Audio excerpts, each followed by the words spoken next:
Hey everybody, how's it going? My name is Chris and this is my shop partner Oots, and in this video I'm going to be replacing this junky old mailbox with this beautiful handmade timber frame style mailbox.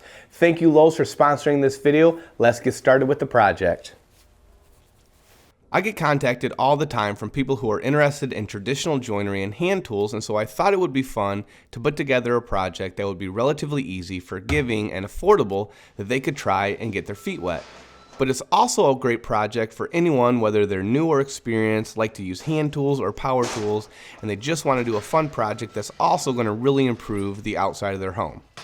Now, if you watch some of my other videos, you'll know I'm a huge fan of antique tools, and I think the nostalgia and history of them is really cool and the quality of them is awesome.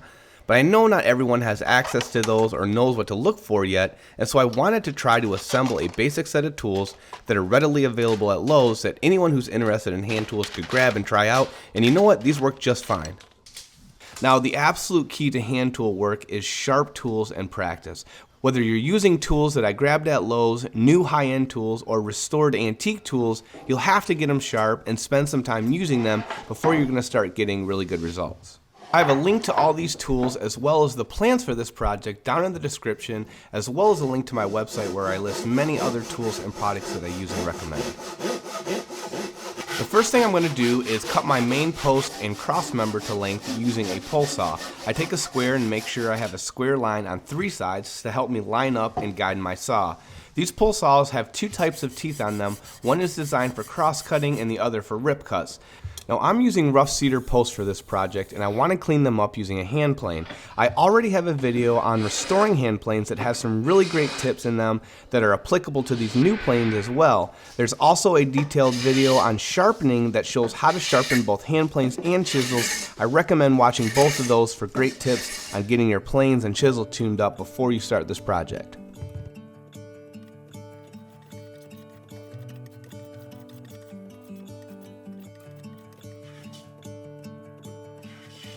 On the shorter cross member piece, I have two long rip cuts to make to essentially make a giant through tenon that's going to stick through the mortise on the main post. This is a pretty difficult cut for this saw, and I find it important to spin the piece several times back and forth so that you can follow the line down on your near side. That is the best way to ensure the cut remains straight.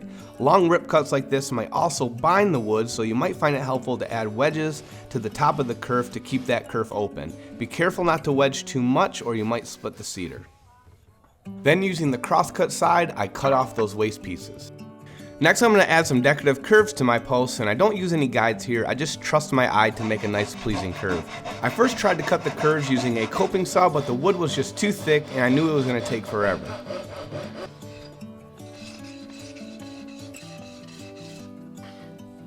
So next I tried chopping away the waste using just a chisel.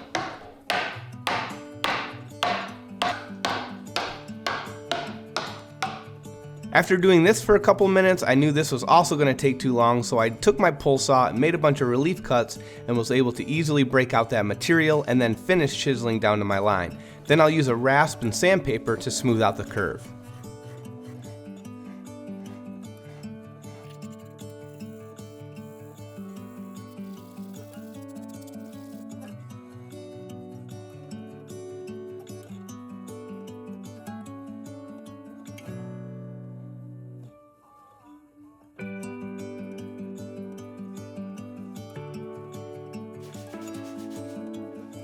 Next, I'm going to lay out and cut the through mortise that the cross member will slide into. And whenever possible, I like to use the pieces themselves to lay out the joinery, and for a through mortise, I always will mark and cut in from both sides, meeting in the middle.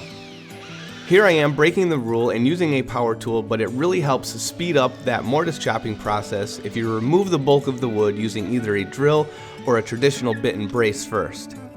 Then I take my chisels and start chopping out the waste. When using a pencil to mark joinery, always make sure you leave the pencil line. This will ensure a nice proper fitting joint, and if it's too tight, you can always shave it down to make it fit.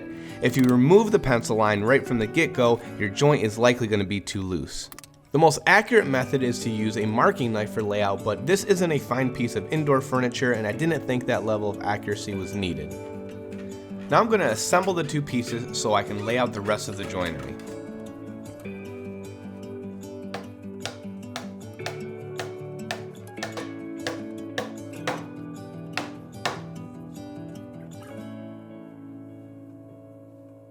I take a scrap piece of 1/2-inch oak and make a tusk that will be driven into a mortise I make in the crossmember. This tusk will pull the crossmember tight to the main post later on. For aesthetics, I make it about 3 times longer than the thickness of that crossmember, then I add some curves to the top and bottom that look good to me and give it a very slight wedge angle.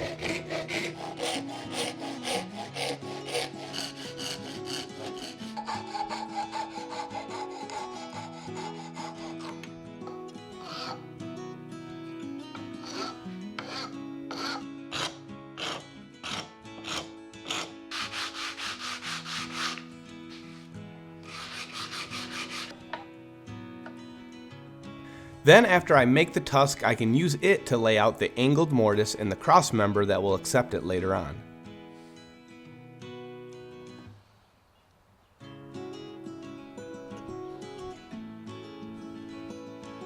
Then laying a cutoff from the crossmember diagonally across the frame, I'll lay out the shoulders of the knee brace as well as the mortises that knee brace will mate with.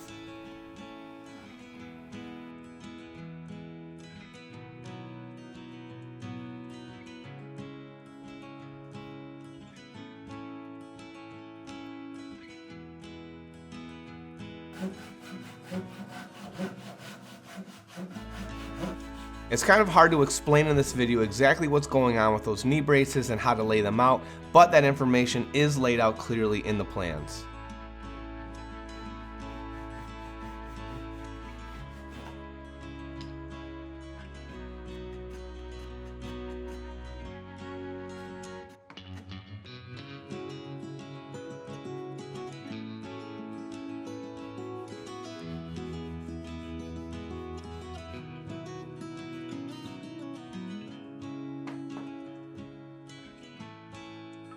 I use a little homemade sawing guide to make these long face cuts for the tenon shoulder.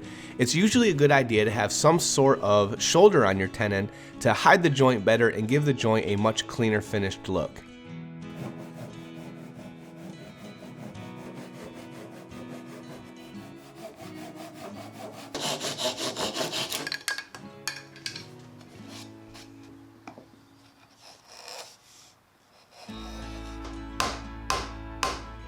Now I need to remove the crossmember to finish laying out those mortises.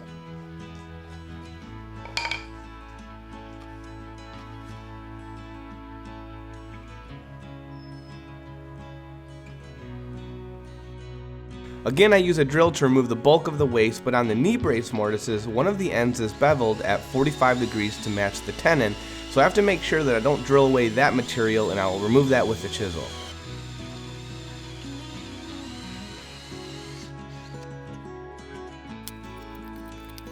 Hey, and if you like this video and you haven't already, please consider subscribing to the channel, and if you hit the bell icon, it'll send you a notification anytime I put out new videos, so thank you so much for that.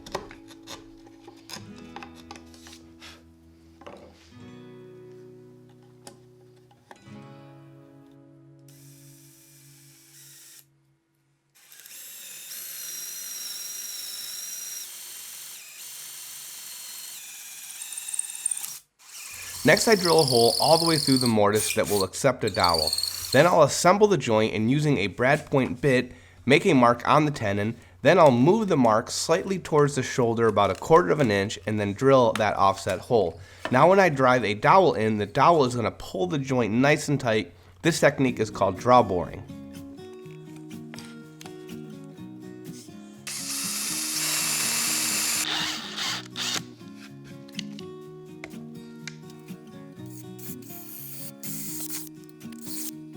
Now I'm going to work on the angle through mortise for the tusk.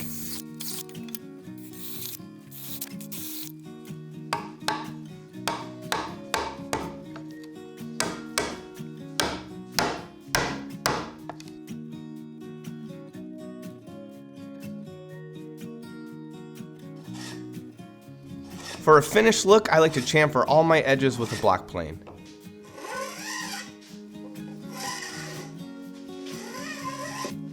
Now I'm going to make a sign to put my address number on. I just evenly space the numbers and give myself a 1-inch border. I'll cut out that shape and then finish the rough face and edges with a plane.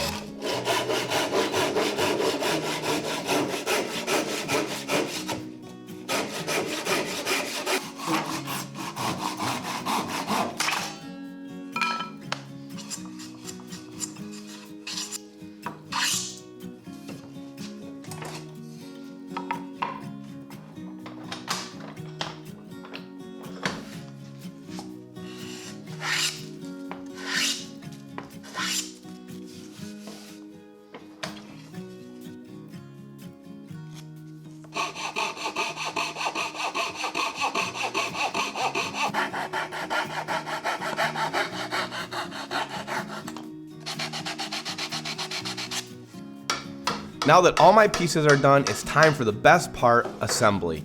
The cool thing about a timber frame piece like this is that you don't need glue or the stress that comes with a glue up.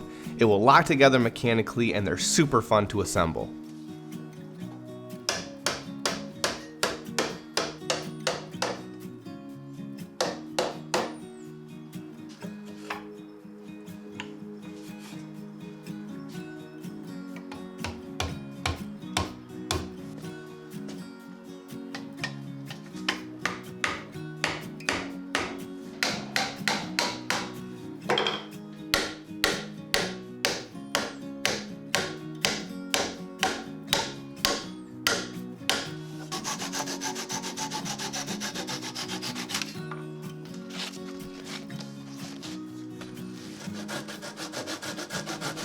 Now for my least favorite part of every project, finishing.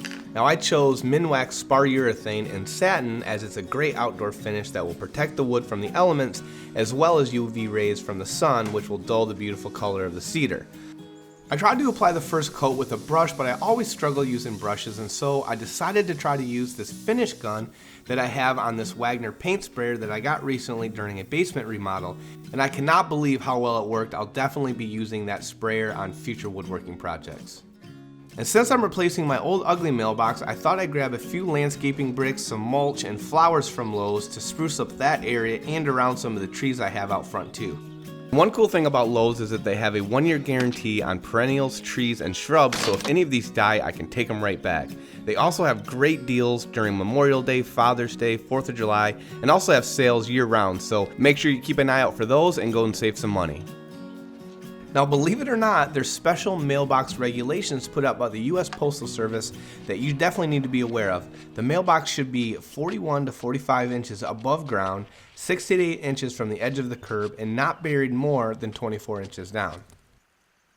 Next, I'll screw down a wider board to my frame to give my mailbox the proper mounting surface. Then I'll screw my mailbox to that.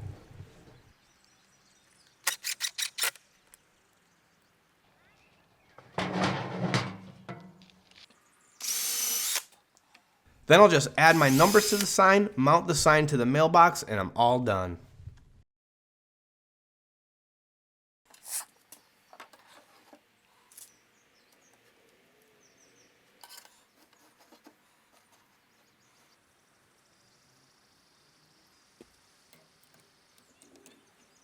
Well, everyone, thanks so much for watching. I hope you enjoyed this project. I know I had a blast making this. I think it turned out beautiful. Remember, down in the description, there's a list of all the tools that I use as well as plans. And I appreciate any comments or feedback you have. We'll see you on the next project.